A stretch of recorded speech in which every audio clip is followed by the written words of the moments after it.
ఓం నమ శివాయ శ్రీమాత్రే నమ. మిత్రులకి, శ్రేయోభిలాషులకి, అలాగే నన్ను ఇంతగా ఆదరిస్తున్న యూట్యూబ్ ప్రేక్షకులందరికీ కూడా పేరు పేరు ధన్యవాదాలు. మిత్రులరా, మీ అందరికీ కూడా పరాదేవత ఎల్లవెల్లలా మీతో ఉండి మీ మనోవాంఛ నెరవేర్చాలని మనస్ఫూర్తిగా కోరుకుంటున్నాను. చాలామంది మిత్రులు మెయిల్స్లోనూ కామెంట్స్లోనూ, గురువుగారు మేము యంత్రాలు పెట్టుకుంటున్నాము, పెట్టుకున్న దగ్గర నుంచి మాకు కలిసి రావడం లేదు, మేము తెచ్చుకున్నాము, మాకు జ్యోతిష్యులు చెప్పారు పలానా యంత్రం పెట్టుకొని ఆరాధించండి, పూజ చేయండి అని చెప్పారు. మేము పూజా వస్తువుల షాప్లోకి వెళ్ళాము, వారు మాకు యంత్రం అనగానే ఇలా కాపరు ప్లేట్ మీద వేసిన యంత్రాన్ని ఇచ్చారు. కొంతమంది రాసిచ్చారు, కొంతమంది ఆ గంటంతో రాసి మాకు పూజలో పెట్టించారు. కానీ మాకు అనుకున్నంత ఫలితాలు రాలేదు అనేవారు కొంతమంది అడగడం జరిగింది. వారందరి కోసం ఈ రోజున మీకు ఒక తేలిక, అంటే మామూలుగా అసలు యంత్రాలను ఎవరు పెట్టుకోవాలి, ఏ విధంగా పెట్టుకోవాలి, ఏం చెయ్యాలి అనేది మీకు టూకీగా చెప్పడానికి ప్రయత్నం చేస్తాను. చాలా పెద్ద సబ్జెక్ట్ ఇది. యంత్రాల గురించి ఎంత చెప్పుకున్నా తక్కువే. ఎందుకంటే యంత్రం అనేది సాధకుల యొక్క శక్తి సామర్థ్యాలని పెంచేది. యంత్రం, మంత్రం, తంత్రం. యంత్రం అనగానే మనం వాహనం ఉంటాం కదా, మనం నడిపించే శక్తి, కావలసిన శక్తిని ఇచ్చే అద్భుతమైన శక్తి.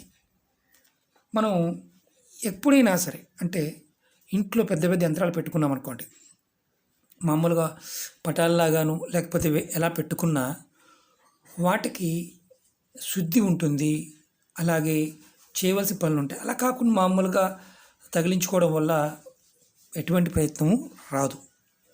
మీకు అందుకనే దీని గురించి టూకీగా చెప్తాను. కొన్ని తప్పులు మనం తెలిసి చేయకూడదు, తెలియక చేస్తాం. సరి చేసుకోవడానికి ప్రయత్నం చేయాలి. యంత్రాన్ని ఎవరైతే మీకు ఇస్తున్నారో, మీరు గురువుల దగ్గర కానీ, యంత్రాలు తయారు చేసే వారి దగ్గర కానీ ఒక నియమ నిబంధనలతో తయారు చేస్తారు. ఇప్పుడు మిషన్లు వచ్చాయి కాబట్టి వాటిని మిషన్ల మీద వేస్తున్నారు. వేసినప్పటికీ కూడా శుద్ధి చేసుకోవాలి. శుద్ధి చేయకుండా, యంత్రశుద్ధి లేకుండా ఏ యంత్రాన్ని వాడకూడదు. ఎందుకంటే ఫలితాల కంటే నెగిటివ్ ఎక్కువ వస్తాయి. అలాగే మీకు ఈ వీడియో నచ్చినట్టు లైక్ చేయండి, నా ఛానల్ సబ్స్క్రైబ్ చేసుకోండి, గంట సింబల్ని యాక్టివేట్ చేసుకోండి, 10 మంది మిత్రులకి షేర్ చేయండి. యంత్రాన్ని మనం మామూలుగా కంసాలు వాళ్ళు తయారు చేస్తారు, వారిని బ్రహ్మంగారు అంటాం. అలాగే గంటంతో, అంటే కొన్ని పదార్థాలతో, అంటే పేపర్ల మీద, అంటే కలం అంటాం కదా, రాసిన పెన్ అంటాం కదా, వాటిని రకరకాల పద్ధతులతో రకరకాల యంత్రాలు తయారు చేస్తారు. ఎందుకంటే ఎంతోమంది చేతులు మారుతూ ఉంటాయి యంత్రాలు, అప్పుడు ఆ దోషం ఉంటుంది. దానికి శుద్ధి చేసుకోవాలి. యంత్ర శుద్ధి చేసుకోకపోతే నెగిటివ్ ఫలితాలు వస్తాయి. పంచామృతాలతో శుద్ధి చేసుకోవాలి, అలాగే పంచగవ్యాలతో శుద్ధి చేసుకోవాలి. అభిషేకాలు చేస్తారు. చాలామంది తెలియదు ఇవన్నీ. తెలియక ఏంటంటే పిచ్చి పిచ్చిగా కొనేస్తూ ఉంటారు. అలా చేయటం వల్ల కూడా విపరీతమైన ఇబ్బందులు ఎదుర్కొంటూ ఉంటారు. అభిషేకాలు ఇలాంటివి చేయించుకున్నప్పుడు మాత్రమే చేసుకోవాలి. మీకు తెలియదు, మీ దగ్గరలో ఉన్న పండితుల్ని అడగండి, దేవాలయ పండితుల్ని అడగండి, వారు చెప్తారు. కాస్ట్లీగా ఉంటాయి, మామూలుగా కూడా ఉంటాయి.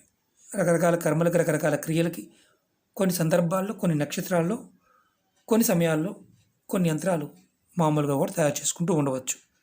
కానీ మెటల్ మీద తయారు చేసే యంత్రాలు ఏదైనా సరే జాగ్రత్తగా చేసుకోవాలి. అలాగే శుద్ధి చేసుకున్న తర్వాత ప్రాణప్రతిష్ఠ చేయించుకోవాలి. అలా ప్రాణప్రతిష్ఠ చేయించుకుంటేనే యంత్రానికి ఫలితం ఉంటుంది. అది కూడా ఆ సంబంధిత వ్యక్తుల ద్వారా చేయించుకోవాలి, ఎవరికి పడితే వారు చేసుకునేది కాదు. అలాగే ఈ ప్రాణప్రతిష్ఠ చేసుకున్న తర్వాత ఎవరైనా సరే, అంటే ఈ తతంగం మొత్తం కూడా చేయడానికి ఒక పూట పడుతుంది. ఎందుకంటే దానికి మంత్రానికి, బీజ మంత్రానికి దారపోయాల్సిన మంత్రం ఉంటుంది, దానికి చెప్పవలసిన కొన్ని క్రియలు ఉంటాయి, ప్రాణప్రతిష్ఠ చేయడానికి మూలమంత్రాలు ఉంటాయి, అలాగే కొన్ని కళలు కూడా ఉంటాయి. అంటే దీన్ని ఏమంటారంటే, మీకు అర్థమయ్యే భాష చెప్తాను. సూర్యకళలు, చంద్రకళలు ఉంటాయి. ఇలా కొన్ని మంత్రాలని కొన్ని సందర్భాల్లో కొన్ని ముద్రల ద్వారా చేసి ప్రతిష్ఠ చేస్తారు. అంటే ప్రాణం ప్రతిష్ఠ చేసిన తర్వాత శక్తిని దాంట్లోకి తీసుకొస్తారు. ఇలా మనం చేయించిన తర్వాత మాత్రమే మనం ఈ యంత్రాన్ని ఇంట్లో పెట్టుకోవాలి. ఎందుకంటే చెప్తాను మీకు టూకీగా చెప్తాను. మామూలుగా కళలు అంటే సూర్యకళలు 12 ఉంటాయి, చంద్రకళలు 16 ఉంటాయి, అగ్నికళలు 10 ఉంటాయి. ఇలా ఈ కళలన్నీ కంపల్సరిగా యంత్రానికి చేస్తారు.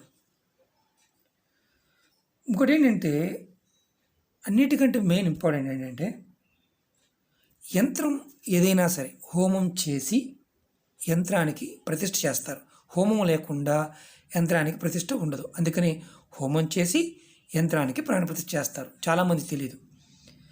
అలా చేసినప్పుడు మాత్రమే ఆ యంత్రాలకి పరిపూర్ణమైన శక్తి వస్తుంది, మనకి పరిపూర్ణమైన ఫలితాలని ఇస్తాయి. మరి కొంచెం కాస్ట్లీగానే ఉంటుంది కదా మరి. ఎందుకంటే చాలా పెద్ద దీంట్లో చాలామంది ఉంటుంటారు. కొంతమంది యంత్రాలు డబ్బులు చాలా తీసుకుంటున్నారని. చేయాల్సిన విధానం, చేసే విధానం కరెక్ట్గా చేసినప్పుడు దానికి అయ్యే ఖర్చు కూడా చాలా అధికంగా ఉంటుంది. అది గుర్తుంచుకోవాలి. ఎందుకంటే యంత్రానికి 5 ప్రాణాలు ఉంటాయి. అంటే శుద్ధి చేయటం ఒకటి, ప్రాణప్రతిష్ఠ ఒకటి, కన్యాసం ఒకటి, హోమం ఒకటి, తర్వాత ఆరాధన. ఈ 5 కనుక సక్రమంగా చేస్తే మీకు యంత్రం తప్పకుండా ఫలితం వస్తుంది, ఫలిస్తుంది. ఇందుట్లో ఏది లోపించినా మీకు ఫలాలు అంటే యంత్రం నుంచి మీరు దేనికైతే పెట్టుకున్నారో ఆ ఫలితం రాదు. ఇది గుర్తుంచుకోండి. అంటే ఎవరైనా సాధకులు అంటే యంత్రాలు తీసుకునేవారు ఇది గుర్తుంచుకోండి. ఎందుకంటే ఏ యంత్రం అయినా సరే సరిగ్గా మనం ఆరాధన చేయకపోయినా, యంత్రానికి ప్రాణప్రతిష్ఠ చేయకపోయినా, యంత్రాన్ని సరిగ్గా పట్టించుకోకపోయినా ఫలితాలు నెగిటివ్గానే ఉంటాయి. లేదంటే మామూలుగా తెచ్చిపెట్టుకున్నామంటే ఎటువంటి ఇబ్బంది లేదు. ఎందుకంటే మనం దేవతల విగ్రహాలు చెక్కి పెట్టుకుంటాం, ప్రాణప్రతిష్ఠ చేసిన తర్వాత దేవుడు అవుతాడు. అలాగే పూజా వస్తువులు అమ్మే షాపులో పెట్టుకుంటాం. అలాగే ఉంటాయి.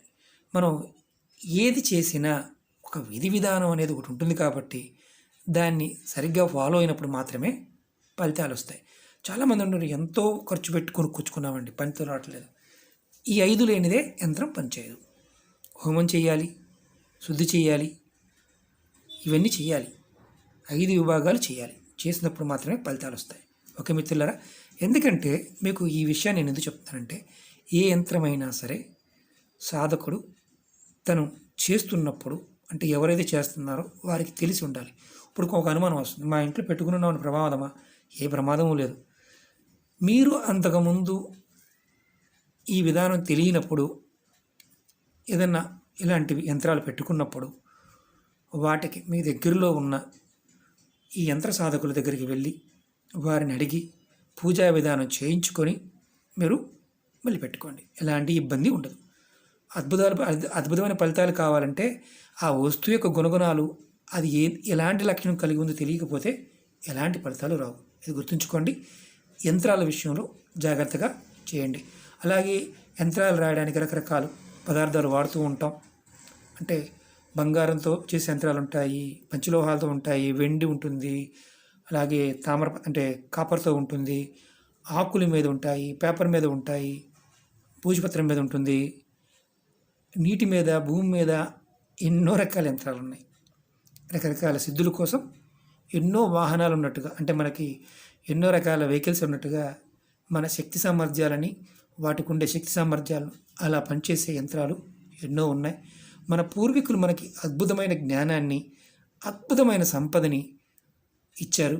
కానీ కాలక్రమేణా దీన్ని అసలు ఇందుట్లో ఉన్న శక్తిని పట్టుకోవడమే మనకి తెలియనప్పుడు మనం దాన్ని ఏం పట్టుకోగలుగుతాం?